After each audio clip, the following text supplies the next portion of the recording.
Bonjour à tous, je vais vous présenter le programme d'aujourd'hui. Donc nous avons la chance d'avoir parmi nous le docteur Marie Bourgoin et Carole Nautrel, infirmières, qui travaillent toutes les 2 à l'équipe mobile de soins palliatifs de l'IUCT Oncopole.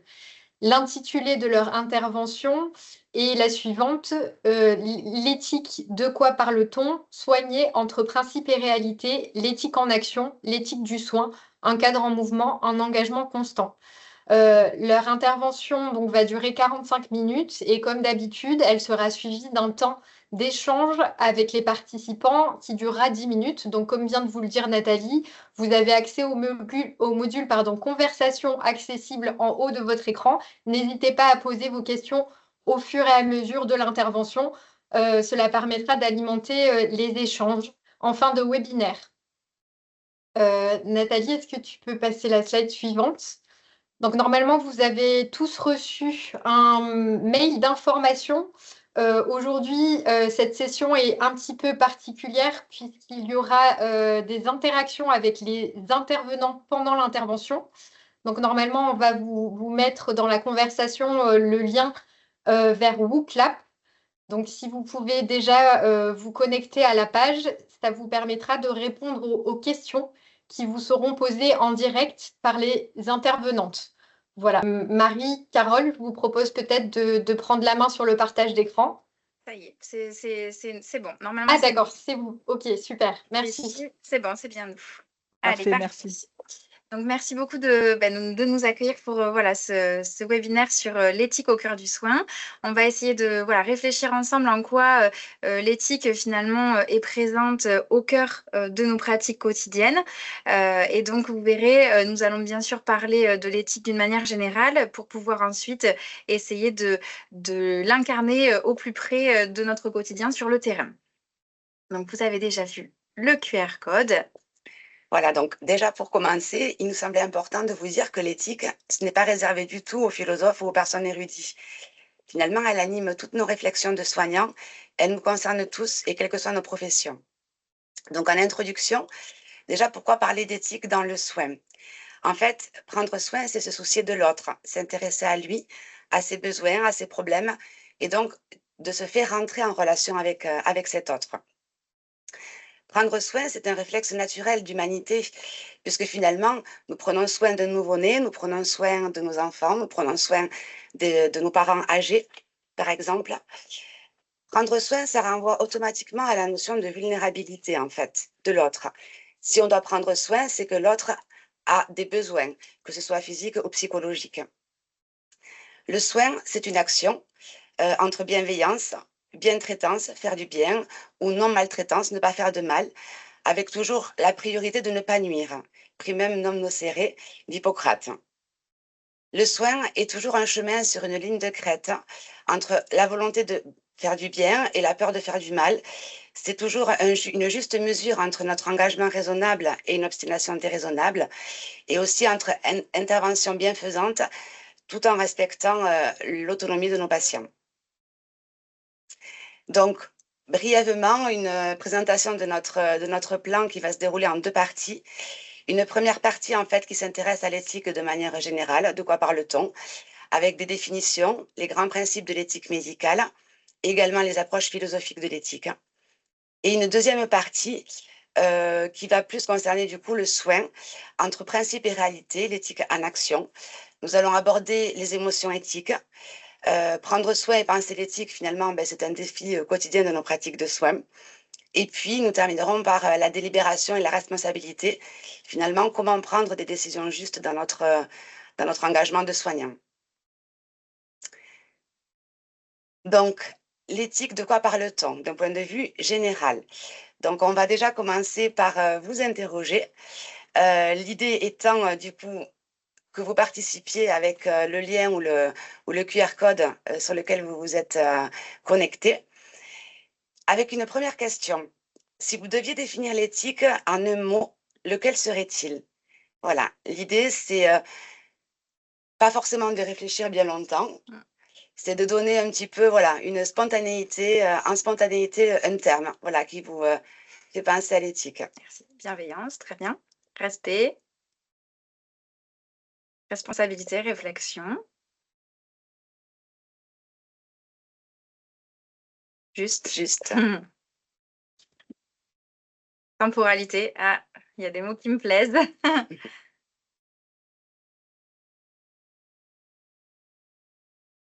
Très bien. Prise en compte, ouais. Le vrai, donc la question de la vérité, bien sûr. L'intégrité, oui, ça c'est aussi des mots qui sont importants.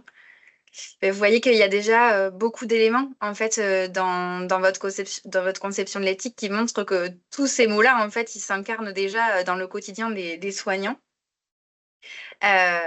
Super, bon, merci beaucoup pour vos partages.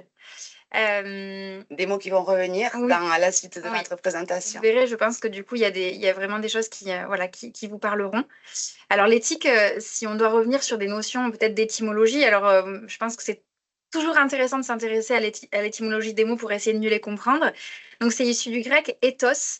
Ethos, ça a plusieurs significations en grec. Une première qui définit les mœurs, les habitudes, les coutumes, et une autre ethos, qui est un peu une prononciation différente, qui aborde la question des dispositions morales.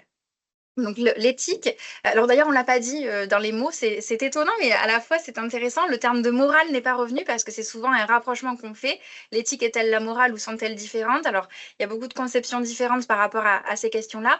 Ça parle sans doute des mêmes choses, mais pas du même point de vue. C'est-à-dire que l'éthique comme la morale finalement aborde la question du bien et du mal, du juste et de l'injuste, mais la morale sur quelque chose qui est sans doute un peu plus dogmatique, qui va dire ce qui est bien et ce qui est mal, là où l'éthique va le réfléchir, va proposer cette réflexion. Donc c'est une réflexion sur les principes et sur les valeurs qui vont guider nos actions, et il faut bien comprendre que c'est réellement au cœur de nos décisions. On insistera aussi sur l'éthique comme une démarche intersubjective, c'est-à-dire que bien sûr qu'on a une éthique, on va dire singulière, personnelle, on a nos valeurs, voilà, notre conception de ce qui est le juste, le bien, mais ce qui est intéressant et particulièrement dans la question du soin, c'est d'aller confronter en fait ces conceptions à celles des autres, parmi lesquelles bien entendu le patient, mais aussi les proches et les autres soignants, puisque généralement on est toujours plusieurs au chevet du patient, et on verra comment cette confrontation permet peut-être une approche plus juste, du juste finalement. Alors là, je voudrais vous citer une phrase que je trouve toujours extrêmement justement, ce sera le mot du jour, autour de la question de l'éthique. L'éthique, c'est une sagesse de jugement qui consiste en fait à élaborer des compromis fragiles où il s'agit de trancher moins entre le bien et le mal, entre le blanc et le noir, qu'entre le gris et le gris. Ça, je trouve que c'est quelque chose qui est très vrai en fait dans nos quotidiens de soignants parce que malheureusement, voilà, c'est rarement la question du bien qu'on arrive à cibler parce que si notre patient est malade, malheureusement, c'est que voilà, il va être confronté à des difficultés. Et ça permet aussi comment dire, de prendre de la distance par rapport à une conception de tout ce qui serait forcément bien a priori, mais plutôt de réfléchir et de se dire qu'on va choisir peut-être entre des tonalités de gris, du gris clair au gris foncé, et que rien ne sera parfait, mais qu'on va essayer voilà, de choisir le mieux possible en tout cas. Donc l'éthique, elle fait appel à des principes, hein, et notamment à 4 principes de base. Ils sont sur la slide qu'on vous présente, mais ce ne sont pas les seuls principes. C'est vraiment le socle, on va dire, qui permet déjà de balayer de manière assez large la réflexion éthique. Le premier grand principe, évidemment, c'est la bienfaisance, que vous avez d'ailleurs cité quand on vous a interrogé. C'est vraiment le souci d'accomplir le bien pour le patient dans notre domaine là, professionnel. Le pendant de ce grand principe, c'était la non-malfaisance, ne pas faire de mal, en fait, ne pas infliger de mal à autrui. Et finalement, c'est le premier principe du soin, déjà en priorité. Le troisième principe, c'est le respect de l'autonomie. Alors, l'autonomie en éthique, ce n'est pas la même définition que l'autonomie dans notre langage de soignant, où quand nous évoquons qu'un patient est autonome, nous évoquons souvent le niveau, le degré de dépendance de la personne. En éthique, la notion d'autonomie fait appel à l'autodétermination, en fait. Donc, ça vient du mot grec, je te laisse le dire. Autonomos. Voilà. Qui est le fait de se donner soi-même sa propre loi. C'est la capacité de l'individu à se déterminer lui-même, à faire ses choix sans contrainte. Finalement, seul le patient sait ce qui est bon pour lui. Donc, l'idée, c'est que vraiment le patient, il doit être acteur de sa prise en charge, de ses souhaits, de ses choix. Et finalement, la loi est très influencée par ce principe-là d'autonomie, puisqu'elle a quand même mis en place énormément de concepts et d'éléments qui permettent aux gens de faire, comment dire, de mettre en avant de manifester leurs souhaits avec tout ce qui tourne autour des lois de fin de vie, sur la création des directives anticipées, la personne de confiance, le droit aussi à refuser des traitements. Tout ça vraiment montre que la loi, elle met très en avant ce principe d'autonomie. Le quatrième grand principe, c'est le principe de justice, au sens vraiment de l'équité, en fait. Le soin, il ne s'inscrit pas uniquement dans une relation duel, soignant-soigné, il intervient finalement dans un système de soins, dans un système de santé, dont chaque membre est un patient potentiel. La justice introduit du coup la place du tiers, en fait. Il y a l'idée et la notion de prendre soin de chaque patient de la même façon, pour respecter justement l'équilibre de ce système. Il y a la notion de ne pas sacrifier certains patients au bénéfice d'autres. Il faut être juste envers tout le monde et tout le temps de la même manière. Donc ça, c'était les 4 grands principes vraiment voilà, qui sont nommés, mais il y en a plein d'autres en fait, et certains que vous avez même évoqués tout à l'heure quand on vous a posé la question, qui sont des principes de l'éthique. Donc, il y a la notion de responsabilité de soignant vis-à-vis du patient, vis-à-vis de ses proches, vis-à-vis de l'entourage, la notion bien sûr de respect, la notion de confidentialité, la valeur d'humanité, le secret, qu'il soit médical ou partagé pour les équipes de soins, la notion bien sûr de proportionnalité des soins, jusqu'où on va, qu'est-ce qui est raisonnable, qu'est-ce qui ne l'est plus, la notion de solidarité, de dignité et plein d'autres. Ce qui est important, c'est de se dire que voilà, ces 4 piliers peuvent aider bien entendu à guider notre réflexion, mais il ne faut pas hésiter bien sûr en fonction des situations à solliciter des principes, des valeurs sur lesquelles on pourrait également s'appuyer. Parce que les 4 ne suffisent pas toujours en fait. Alors pourquoi on se pose cette question de l'éthique dans le soin? Eh bien souvent justement quand on vient à s'interroger sur la justesse d'une décision ou la justesse d'une prise en charge, c'est qu'on arrive finalement dans une situation de conflit de valeurs qui s'illustre à travers ce qu'on appelle le dilemme éthique. Le dilemme, c'est ce qui nous place face à un choix et qui est extraordinairement voilà, illustré dans les tragédies grecques. Alors on peut prendre l'exemple d'Antigone. Donc pour vous rappeler brièvement ce dilemme, c'est Antigone donc, qui vient de perdre ses 2 frères qui se sont entretués. Le roi de la cité considère que l'un d'entre eux était juste pour la cité et l'autre était considéré comme traître. Et donc, elle interdit à quiconque d'enterrer le corps de ce second frère en le laissant à la proie des bêtes pour être dévoré. Et donc, Antigone, elle va devoir choisir entre le fait de respecter la loi naturelle qui est celle de finalement pouvoir enterrer son frère, mais au péril de sa vie, puisque si elle le fait, elle enfreindra les règles de la cité et donc la loi et pourra le payer voilà, par la mort. Donc, ce qui est important de comprendre, c'est que on voit bien que dans cette situation, il n'y a pas de bonne décision. Les deux vont sans doute conduire à une situation de catastrophe, c'est bien le problème de la tragédie, et va impliquer, et c'est vrai dans le soin aussi, une forme de compromis éthique, c'est-à-dire un choix, et c'est ce que je vous disais tout à l'heure, entre le gris et le gris. Et dans les cas les plus tragiques, et malheureusement c'est bien ceux auxquels on est souvent confronté dans le domaine du soin, c'est qu'on va choisir entre le mal et le pire. Donc le dilemme, finalement, c'est vraiment le rappel du tragique de notre existence. Alors, c'est pas une vision pessimiste de la vie, c'est juste se dire que l'existence, elle est faite de traversées plus compliquées que peuvent être, bien entendu, la maladie, le handicap et la mort. Et dans le soin, c'est bien souvent autour de ces questions qu'on va s'interroger.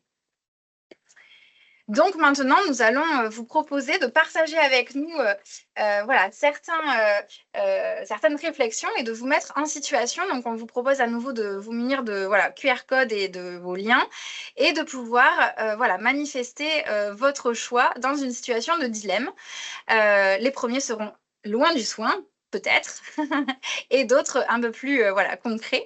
Ne réfléchissez pas trop. L'idée, c'est d'explorer nos intuitions morales. Et donc, voilà, faites des choix.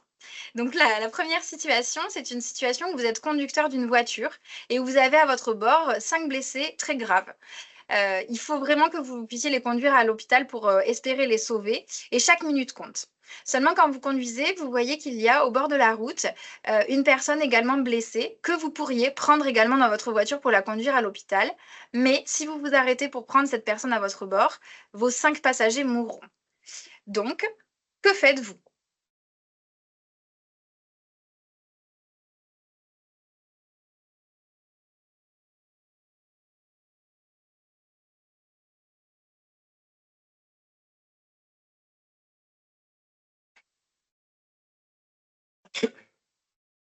Donc, on voit pour l'instant, sans forcément voilà, trop de surprises, que majoritairement, vous continuez votre chemin parce que vous allez essayer de sauver ces 5 passagers que vous avez à votre bord. Et bien entendu, on va bien sûr tout à fait comprendre et souscrire, même je pense, si on devait voter à cette, voilà, à Pour cette l'instant, tout question. le monde répond Très bien. la même chose. Ah, j'espère que ça va pas très bien. On va voir à la suite, j'espère que ça va fonctionner. Donc maintenant, on va vous proposer une petite variante à ce scénario. Vous êtes toujours dans ce véhicule, vous transportez toujours les 5 personnes qui du coup sont en danger imminent, sauf que en fait, au moment de votre trajet, il y a au milieu de la route un piéton qui traverse lentement et imprudemment. Si vous freinez, vous allez déraper et perdre du temps. De ce fait, les 5 personnes à bord mourront. Mais si vous ne freinez pas, vous tuerez le piéton. Et donc là, devez-vous freiner quand même. Donc là, Majoritairement, c'est quand même très partagé en fait. Quasiment, on va dire 47 et 53%, c'est très très partagé. La moitié d'entre vous, du coup, décidez de freiner. Le piéton est sauvé. Mais du coup, les 5 passagers vont mourir. Et la moitié d'entre vous, du coup, continue et écrase le piéton. C'est très étonnant parce qu'effectivement, ça change complètement la donne, hein. Tout à l'heure, vous étiez vraiment, vous donniez la même réponse. Exactement. Alors, ce qui est intéressant de comprendre, c'est que là, on est en train d'aborder une conception de l'éthique qui est l'éthique qu'on appelle conséquentialiste. C'est-à-dire qu'on s'intéresse finalement à la valeur morale d'une action, à la valeur éthique d'une action, en tenant compte de ses conséquences. On va considérer qu'une action est bonne lorsqu'elle va générer des conséquences positives. Donc ça, c'est la question de l'utilitarisme. C'est le principe de maximisation en fait du bonheur, et donc c'est pouvoir avoir le plus grand bien pour le plus grand nombre de personnes qui définit le caractère juste d'une action. Ce qui est donc évalué, c'est ses conséquences. Donc ça, c'est intéressant. On voit que néanmoins, il y a des modifications de votre positionnement avec les variations au niveau du contexte. Voici maintenant un deuxième scénario, qui est l'expérience du tramway. Un tramway ayant perdu tout contrôle fonce à toute allure sur une voie où se trouvent 5 traminots qui vont être inévitablement écrasés. Témoin de cette scène, vous avez la possibilité d'actionner un aiguillage qui est à proximité, qui permettrait de dévier le tramway sur une voie secondaire. Mais malheureusement, sur cette voie secondaire, il y a un traminot qui travaille et qui sera, lui, tout seul, écrasé. Vous est-il permis moralement, à vous, d'actionner le levier? Devez-vous donc actionner l'aiguillage?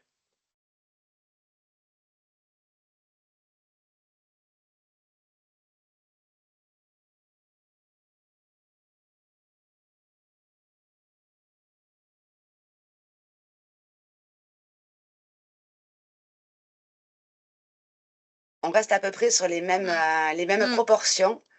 3/4 d'entre vous, du coup, décident d'activer l'aiguillage pour protéger les 5 traminots par rapport à 1. Et 24-25% d'entre vous ne l'activent pas, n'agissent pas. Donc, on va passer ici, c'est pas grave. Alors, à nouveau, on va faire changer un paramètre de cette expérience de pensée. Cette fois-ci, vous n'êtes pas placé au même endroit, il n'y a plus de deuxième voie, mais un tramway qui passe et il y a un pont qui le surplombe. Toujours la même situation, 5 traminots se trouvent devant le tramway, mais au-dessus du pont, vous avez un homme obèse qui est en train de se pencher au-dessus du pont, et vous vous rendez bien compte que si vous le poussiez légèrement et qu'il basculait, il viendrait entraver la course du tramway et donc sauver les 5 traminots. Devez-vous donc pousser légèrement cet homme? Donc on se rappelle 75-25.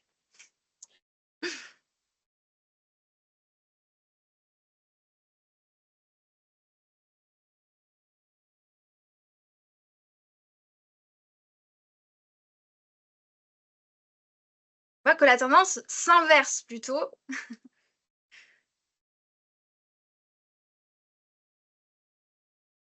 Alors vous avez remarqué que les votes sont anonymes, donc on ne saura pas qui pousse le gros bonhomme. C'est ça. Pour vous rassurer, hein. C'est pas, on ne trace pas vos réponses. Donc on voit que globalement. Et puis quand bien même sans argument, on ne pourrait pas l'analyser parce que les arguments peut-être fonderait un petit peu le résultat.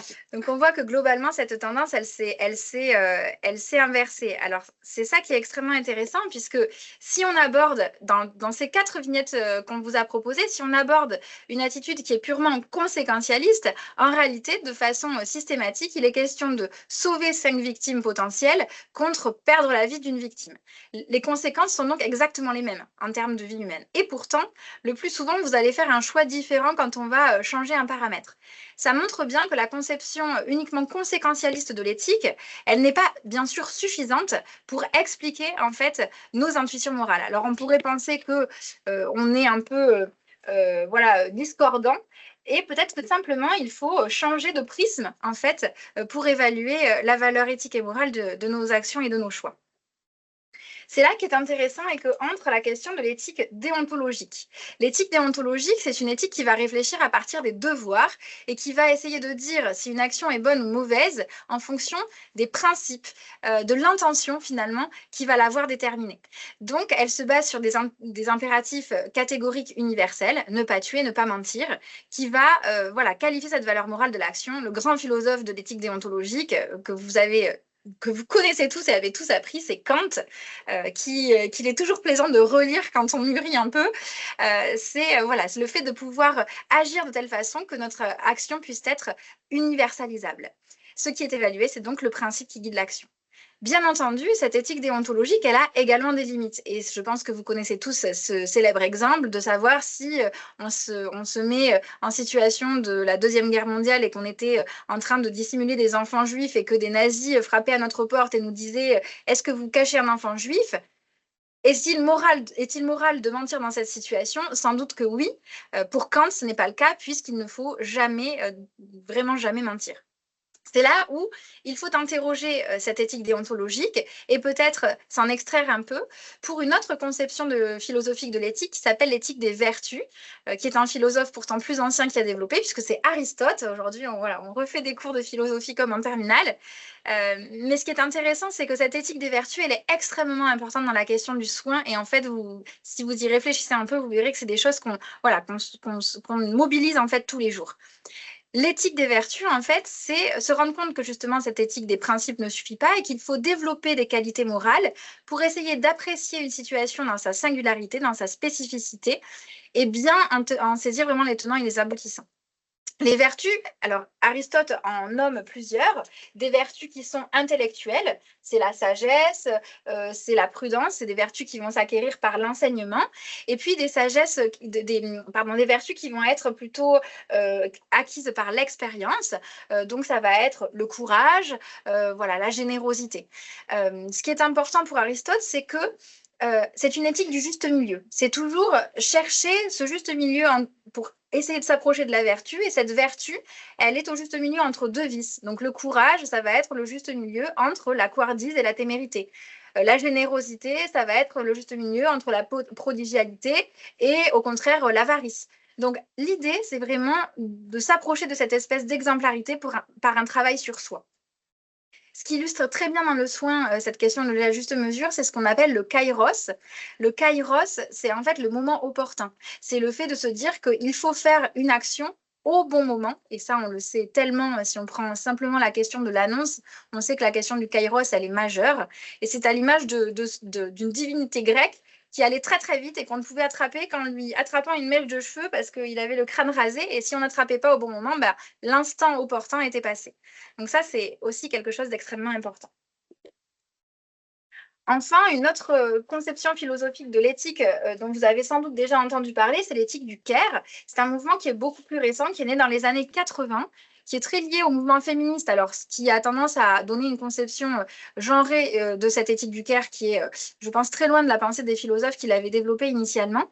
C'est plutôt vraiment un mouvement qui est basé sur l'engagement, l'attention qui est portée aux besoins d'autrui et qui est né en parallèle en fait des travaux d'un pédopsychiatre et psychanalyste qui s'appelle Winnicott, dont vous avez déjà dû entendre parler également, qui a montré combien dans le développement de l'enfant, il était important de s'attacher à la prise en compte de ses besoins relationnels tout autant qu'à ses besoins physiques. Donc, c'est vraiment une démarche de compréhension, de prise en conscience aussi de notre responsabilité vis-à-vis de la vulnérabilité et de la fragilité d'autrui.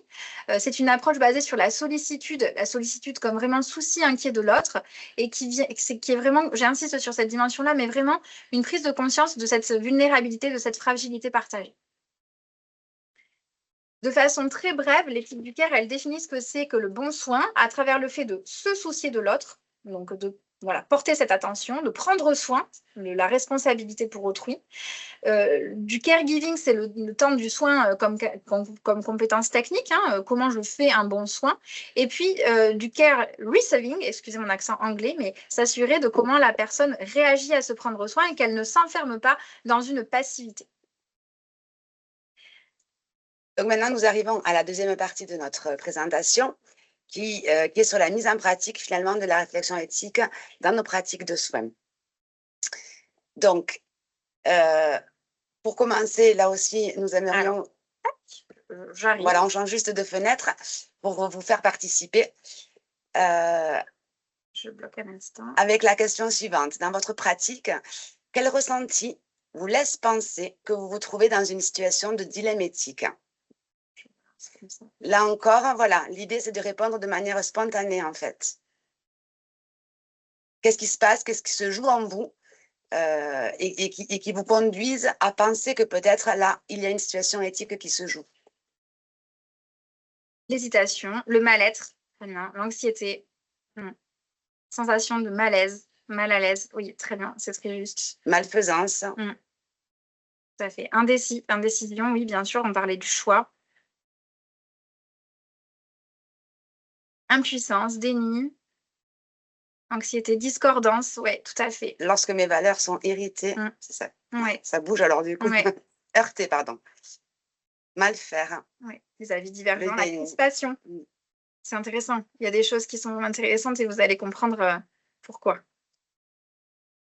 Alors, tout est intéressant, bien sûr, mais envisager tous les prismes, ouais. La question du choix, de l'hésitation, ce que vous disiez, ouais. L'équilibre. Merci. Merci beaucoup.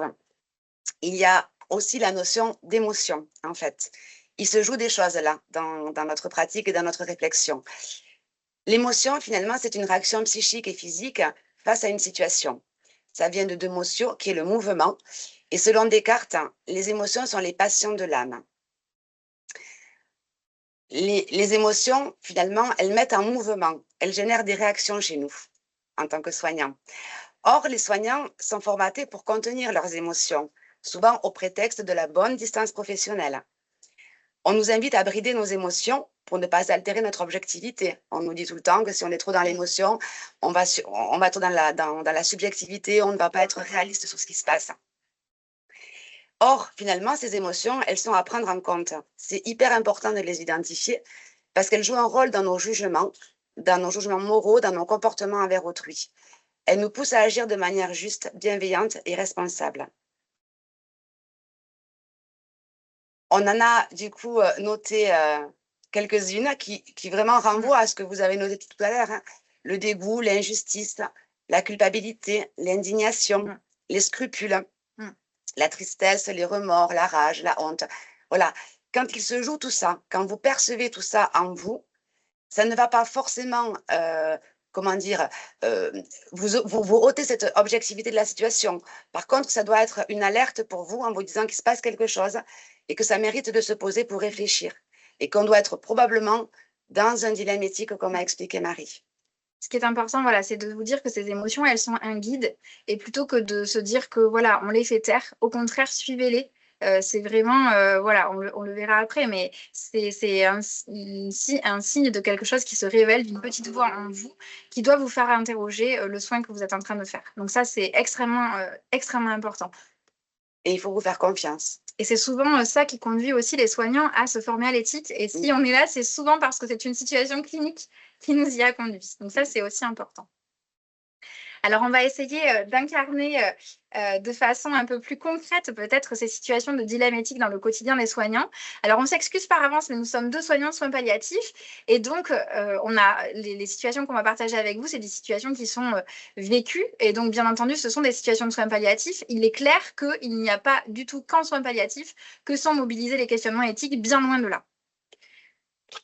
Alors, la première situation, je pense que, alors je suis désolée, mais volontairement, on va la passer parce qu'on est un peu en retard avec les bugs techniques. Mais elle sera disponible, bien entendu. Donc, on va vous présenter l'histoire de Mathieu, qui a 40 ans. Il est atteint d'une tumeur cérébrale. Sa maladie ne lui permet plus de vivre seul et il ne peut plus vivre chez ses proches qui sont épuisés de veiller sur lui. Mathieu n'a plus qu'une envie, marcher.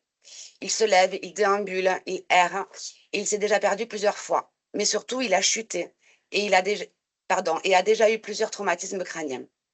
Il est maintenant hospitalisé au long cours, mais il continue ses déambulations et avec sa thrombopénie, une prochaine chute pourrait lui être fatale. L'équipe est divisée.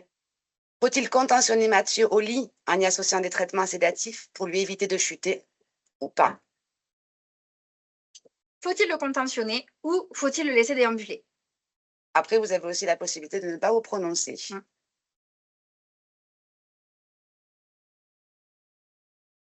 Alors, pour l'instant, il y a une seule et unique réponse. Oui. Ça commence à varier.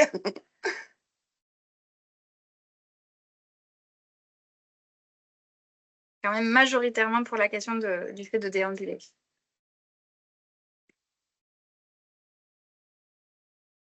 Clairement, oui. Donc, effectivement, là, on est vraiment face à un conflit de valeurs, en fait. Et le dilemme éthique, il va se jouer entre soit...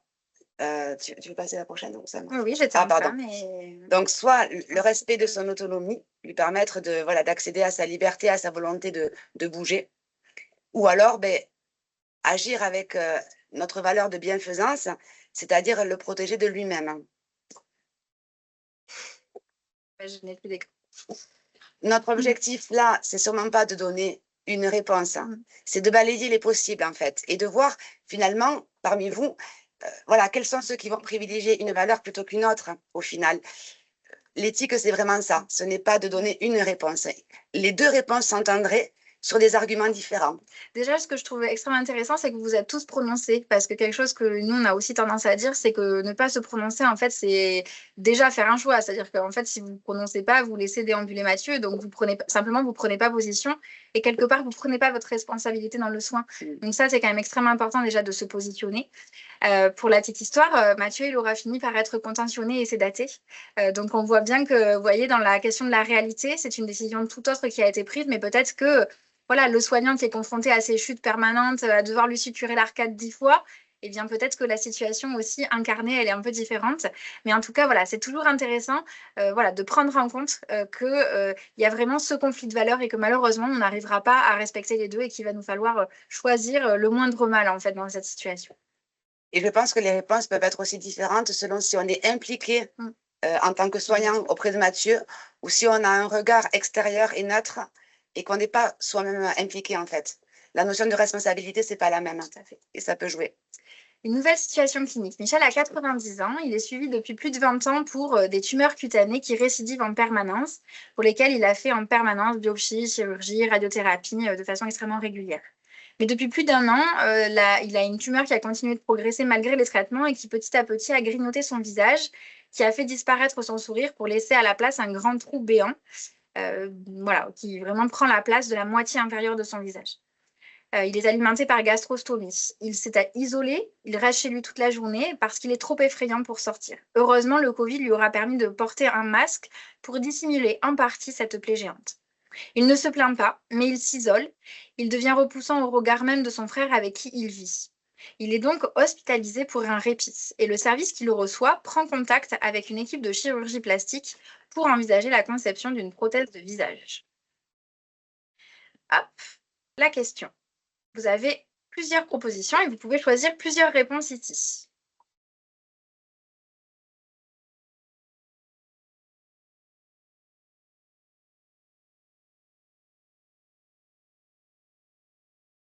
Pour l'instant, ça réfléchit. Oui, Sally. Je vais te donner plus de temps si j'arrive à revenir. Voilà, je régénère du temps, Silène. Donc, plutôt l'accompagner psychologiquement, voilà, l'accompagner, le laisser, l'encourager à sortir de sa chambre. Explorer les priorités de Michel. Ouais, C'est l'élément qui revient le plus. tout à fait. On voit que peut-être vous n'adhérez pas forcément au projet de soins proposé par le service d'hospitalisation où est Michel, mais que plutôt, voilà, c'est en tout cas pas ce qui ressort dans un premier temps. Mais en même temps, c'est pas Michel qui l'a demandé. C'est ça. Donc là, ce qui est intéressant, justement, c'est effectivement de s'interroger sur en quoi un projet, alors on ne l'a pas forcément dit dans la question de la bienfaisance, mais, ou peut-être que j'ai été pas attentive, mais la bienfaisance, c'est vraiment qu'est-ce qui est bien du point de vue du patient. C'est-à-dire, c'est pas ce que les soignants pensent bien pour lui. Et là, la question qui peut se poser dans cette question de pousser Michel à pouvoir faire une prothèse, c'est finalement, oui, ça part d'une intention extrêmement bienfaisante qui est permettre de retrouver une vie de relation, peut-être d'améliorer les relations avec son frère, qu'il soit moins isolé. On peut effectivement s'interroger sur savoir si c'est son projet et si c'est ce qu'il souhaite, lui. Mais surtout, ce qui est intéressant, c'est de savoir quelle image on lui renvoie. C'est-à-dire que finalement, en allant nourrir ce projet-là, c'est peut-être lui faire comprendre qu'à nos yeux, effectivement, il est repoussant. Et donc ça, c'est quelque chose qu'il faut vraiment interroger dans les projets qu'on porte parfois pour les patients, vraiment dans une volonté de faire le bien, encore une fois. Hein, mais parfois, on va pouvoir être malfaisant sans le vouloir. Donc ça, c'est aussi quelque chose qu'on peut retenir dans une situation éthique, c'est de savoir pour qui je fais ça. Est-ce que je le fais pour Michel ou est-ce que je le fais pour moi parce que ce sera moins difficile de rentrer dans la chambre? Pourquoi je le fais, justement? Est-ce que c'est pour lui permettre d'avoir une vie de relation ou pour pouvoir faire des soins plus facilement? Et de quel droit je le fais? Est-ce que je le fais à sa place alors qu'il n'a pas manifesté cette envie, etc. Donc, pour qui, pourquoi, de quel droit? C'est vraiment des questions aussi qui peuvent vous aider à réfléchir dans ce type de situation. Une autre situation, c'est celle de Julie, qui a 40 ans.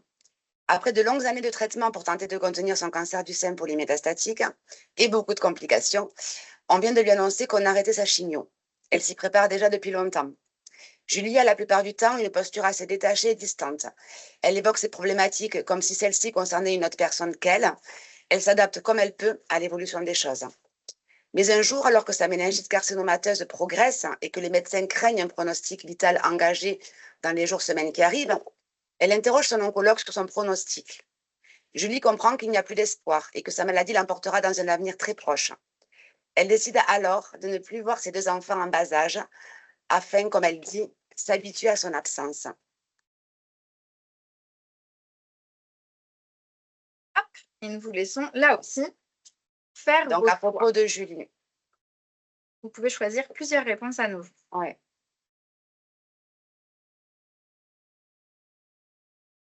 Je n'ai pas précisé, mais si vous cliquez, vous pouvez, en recliquant, vous pouvez décocher. Hein, donc,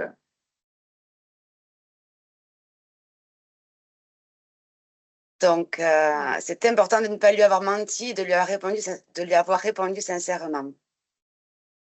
il faut accepter sa décision. Il faut l'accompagner sur le plan psychologique. Il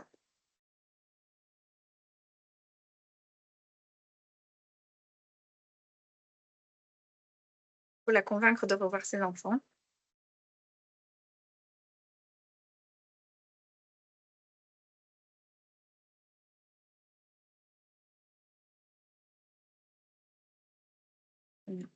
En tout cas, personne n'évoque pour l'instant le fait d'avoir retenu la vérité. Très bien. Ça a l'air de se stabiliser. OK. Oui. Donc là, effectivement, pour le cas de Julie, on était vraiment dans un conflit de valeurs, respecter son autonomie pour qu'elle puisse elle-même décider de ce qu'elle va faire du temps qui lui reste, mais aussi peut-être voilà, avoir cette bienveillance dans le sens de la protéger d'une réalité trop violente. Ce cas-là, il est un peu particulier parce qu'il fait appel à une nouvelle notion, en fait. Une notion qui, pour nous, est importante. C'est finalement, comme on dit toujours, notre objectif principal, bien entendu, c'est le patient. C'est vers lui que doit se porter toute notre attention, toutes nos réflexions. Mais là, il y a un paramètre supplémentaire, c'est ses enfants. Alors, ça soulève des questions, on a peu de réponses. mais en tout cas, on s'interroge souvent sur notre responsabilité en tant que soignant vis-à-vis d'enfants, de patients qui ont quand même tout un avenir à se construire. Et en même temps, voilà, on se demande si on n'a pas un rôle aussi à jouer pour finalement protéger ces êtres aussi dans l'histoire, en fait. Alors, voilà, on n'a pas forcément de réponse, clairement, hein, mais en tout cas, ça fait partie de nos réflexions. Et c'est vrai que ça vient introduire en tout cas la question du tiers, là aussi dans la réflexion. C'est-à-dire que quand on parlait de la question de la bienfaisance, il y a bien sûr la bienfaisance vers Julie, mais dans la balance, il y a aussi la question de la bienfaisance envers ses enfants.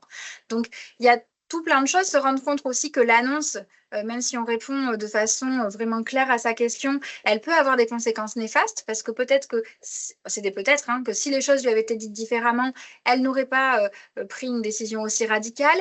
Voilà. Et en même temps, le fait de l'informer, ça lui permet aussi, peut-être, elle, de faire des démarches qui sont nécessaires à cette question de la fin de vie. Et c'est en ça qu'on vous dit, voilà, ça peut permettre d'ouvrir d'autres questions sur lesquelles on n'a pas forcément les réponses.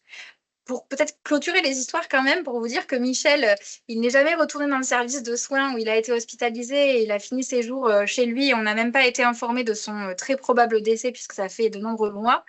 Julie, elle a pu être orientée en unité de soins palliatifs et elle a accepté de revoir ses enfants. Et elle a même pu, avant son décès, fêter l'anniversaire de son plus jeune fils. Voilà, donc bon, il y a des histoires qui finissent bien, d'autres moins. Et on ne le sait pas à l'avance. Hein. Et probablement que Julie a eu un grand accompagnement psychologique que vous avez nommé, en fait. Exactement. Qui lui a permis justement de tenir compte aussi des conséquences de son choix. Parce que c'est vrai que c'était aussi une grande, comment dire, perturbation pour l'équipe vis-à-vis de ces petits, avec la crainte qu'ils se sentent un peu abandonnés par leur maman, en fait, et rejetés. Voilà. Et finalement, cet accompagnement, il a abouti. Alors, dernière situation clinique. Jeanne, 74 ans. Alors, vous excuserez, comme on disait, les lunettes à oxygène de Jeanne. Vous aurez retenu que c'est l'intelligence artificielle qui a créé toutes ces images, mais que l'intelligence artificielle aujourd'hui ne connaît pas les lunettes à oxygène. Et qu'elle a donc des limites. Donc, elle a toujours eu, Jeanne, une vie très marginale. Elle a subvenu toute sa vie seule à ses besoins, de petit boulot en petit boulot. Elle ne s'est jamais mariée, elle n'a jamais eu d'enfant. Et elle a toujours eu un principe, ne jamais dépendre de rien ni de personne. Récemment, elle a beaucoup maigri, elle a fait plusieurs épisodes de malaise, dont l'un l'a conduit aux urgences où on a découvert un cancer du poumon multimétastatique avec aucun espoir de guérison.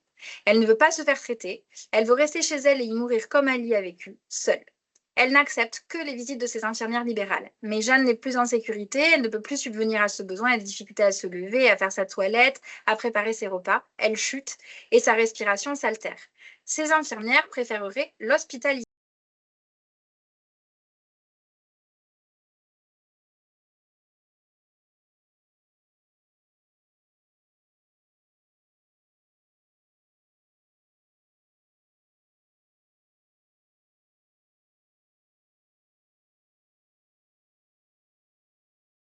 Ah, tout à coup, ça s'inverse.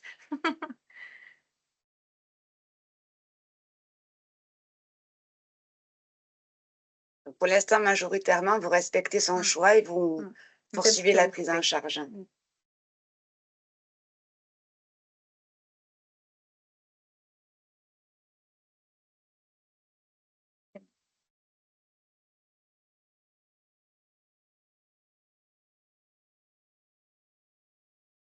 Parfait. Majoritairement, donc voilà, effectivement. Plutôt, vous restez à son chevet et vous essayez de la convaincre de la possibilité d'une hospitalisation. Ce qui est intéressant, c'est que bien entendu, on vient mettre dans la balance la question de l'autonomie de Jeanne que l'on respecte vis-à-vis peut-être de la bienfaisance, c'est-à-dire qu'on sait qu'elle est peut-être moins en sécurité, hein, et puis cette question aussi de la responsabilité du soignant à cautionner ou non une situation à domicile, puisque dans d'autres situations, parfois on peut dire, bah non, moi je me retire de la prise en charge parce que finalement, rester, c'est devenir complice un peu de cette situation, et c'est des choses que l'on peut tout à fait entendre et comprendre hein, aussi, bien entendu. Donc là, ce qui est aussi important, c'est que quand on parlait tout à l'heure du tiers en tant que proche, il y a aussi le tiers que l'on constitue, nous, en tant que soignants, dans cette relation de soins. Une relation de soins, elle se vit avec à minima 2 pôles. Et c'est aussi important de comprendre que les soignants ont des limites et qu'on ne peut pas toujours tout accepter et qu'en tout cas, il faut le mettre dans la balance parfois pour prendre nos décisions. Donc ça aussi, bien sûr, il faut aussi se respecter, tout simplement parce que si ces situations se reproduisent, on arrive aussi à des situations d'épuisement professionnel et là aussi où on se dit que ce serait voilà, difficile. Simplement pour voilà, conclure que ces situations, elles soulignent une grande complexité des prises de décision en situation réelle, où on voit bien ce conflit de valeurs. L'importance du partage des points de vue, parce qu'on sait que voilà, cette confrontation finalement sur les points de vue des acteurs de soins, ça peut permettre des attitudes parfois différentes et plus mesurées, et que cela nécessite du temps. Et donc là, je rebondis sur un des premiers mots qui a été lié tout à l'heure à l'éthique, la question de la temporalité. La temporalité, c'est vraiment la dimension subjective du temps, et c'est donc finalement le temps qu'on va accepter de donner ou de prendre pour examiner une situation, là où chaque soignant dit toujours « je n'ai pas le temps, je manque de temps ». Mais finalement, c'est vraiment essentiel pour ce partage et cette dimension intersubjective et cette question de la collégialité. Et aussi pour donner du sens à nos pratiques. Et donc, cette question, elle est essentielle parce que comment prendre une décision juste, c'est sans doute justement par cette croisée des regards qui va dépasser finalement ce que je vous disais tout à l'heure, cette conception un peu singulière et voilà, de la morale, ou en tout cas de nos valeurs, et de pouvoir se rapprocher au mieux de la perception du véritable contexte. C'est quelque chose qu'on appelle l'éthique de la discussion. L'éthique de la discussion, c'est vraiment un dialogue rationnel et argumenté sur la situation. Donc, tout à l'heure, on a dit bien entendu, c'est important de suivre ses émotions qui doivent être un guide et qu'on ne doit pas faire taire. Donc, il faut les reconnaître, les accueillir, mais quelque part pour un peu mieux les mettre à distance et ne pas prendre une décision qui serait noyée dans une vague émotionnelle et qui nous ferait peut-être perdre la justesse de notre décision. Pour conclure, donc l'éthique, ce n'est pas une réponse systématique. C'est finalement plutôt une méthode, une démarche, un chemin qui va nous conduire souvent à se poser plus de questions qu'à obtenir de réponses. Mais c'est aussi la puissance du collectif, la reconnaissance de nos émotions et de notre subjectivité que l'on va transformer en une force alors qu'elles sont souvent montrées comme une faiblesse. Et c'est aussi, j'espère que vous l'aurez compris, quelque chose de profondément naturel, parce qu'en fait, c'est cette petite voix qu'on entend au fond de chacun de nous, cette voix de l'intuition morale ou de Jiminy Cricket aussi, si ça rappelle des souvenirs d'enfance, que parfois il nous suffit d'entendre et de faire grandir pour essayer de suivre le chemin du juste soin. Vous aurez quelques ressources à la fois en lecture, mais aussi de façon concrète. Et donc, nous vous remercions. Merci beaucoup à vous deux pour cette intervention qui était vraiment très intéressante et merci aussi aux participants. Vous avez la possibilité de poser des questions aux intervenantes via le module conversation. Donc, je vois déjà qu'il y a des participants qui vous remercient pour votre intervention. Si vous le souhaitez, vous avez aussi la possibilité de poser vos questions en direct en levant la main.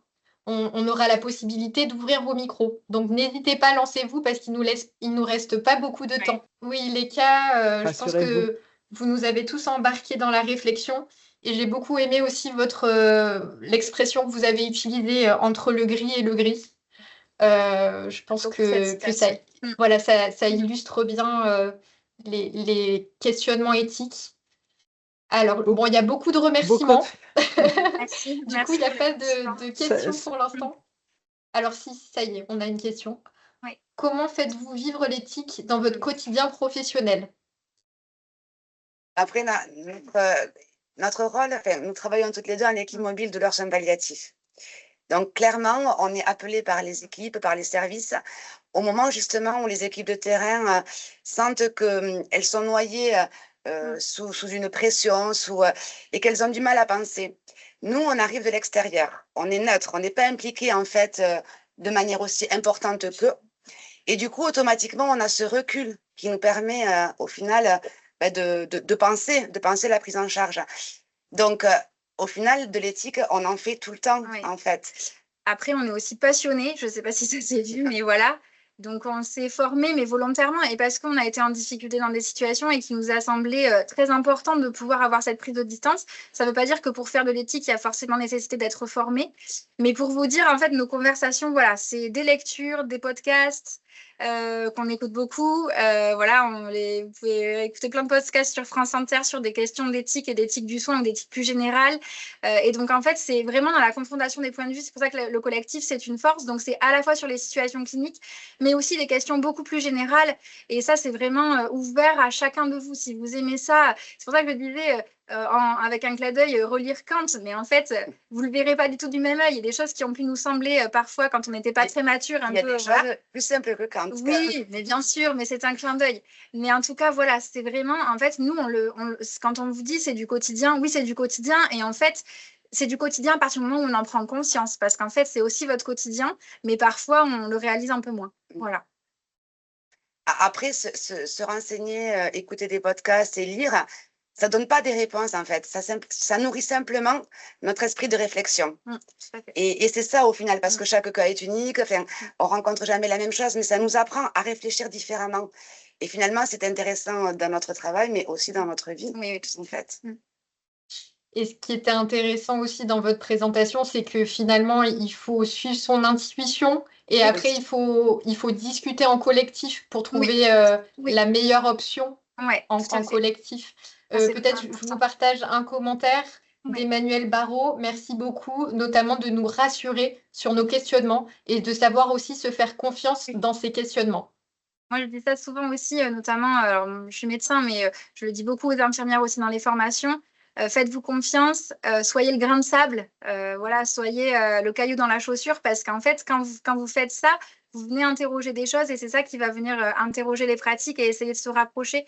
Alors que si vous faites taire ces questionnements-là, c'est là où va naître la souffrance professionnelle. Donc, en fait, pour moi, l'éthique, c'est une ressource. C'est une très grande ressource, en fait.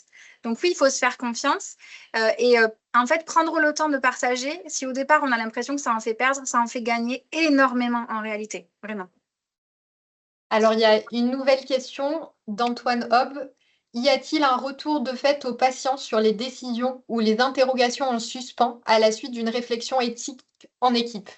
Oui, bien sûr. Alors là, il y a beaucoup de situations différentes, hein. On pourrait prendre l'exemple de la procédure collégiale, voilà, où on a en plus une obligation légale, hein, de faire un retour sur le patient, enfin pour le patient. Mais si on prend même des choses très simples, un patient qui veut rentrer à domicile dans une situation, voilà, d'isolement, nous, ça nous arrive très souvent, notamment avec des patients qui vont être atteints de cancer ORL, qui n'ont pas forcément de famille, qui ont un logement qui n'est pas adapté, qui ne sont pas forcément en mesure d'alerter parce qu'ils ont une canule de trachéotomie, etc. Est-ce qu'on doit autoriser à rentrer à la maison parce que c'est son souhait, tout en sachant qu'il peut s'exposer, par exemple, à des reconsommations d'alcool, hein, voilà, c'est le concret et c'est le quotidien. Bah, quand il va demander à rentrer à la maison et qu'on va réfléchir ensemble à ce qui est possible, interroger aussi les limites des professionnels de terrain, parce que nous, on est hospitaliers, mais on a conscience que quand je parlais des infirmières libérales, c'est elles, en premier lieu, qu'on va mettre voilà, en difficulté avec des patients qui parfois n'ouvrent pas la porte, etc. Donc, bien entendu qu'à l'issue de ces réflexions, on va faire un retour aux patients en expliquant voilà, pourquoi on a choisi ça, pourquoi on s'oriente plutôt vers ça. Et l'idée, c'est bien sûr de le faire aussi au maximum adhérer à ce projet de soins. Parfois, on fait aussi, dans ces situations-là, on fait entre guillemets, des tests. On dit, on va essayer et puis on verra le résultat et on verra si ça tient ou pas. Et puis on se revoit dans 3 semaines. Enfin, après, c'est vraiment du singulier, du cas par cas. Mais oui, bien entendu, il faut. Après, dans notre approche, de toute façon, on est énormément dans la communication. Oui. Et on est convaincu qu'en expliquant aux gens et quand ils comprennent, ils adhèrent au projet, ils participent. Et ça donne aussi énormément de chance au projet d'aboutir. Voilà. Quand les gens ne comprennent pas, si on ne leur dit rien, ça ne marche jamais, en fait.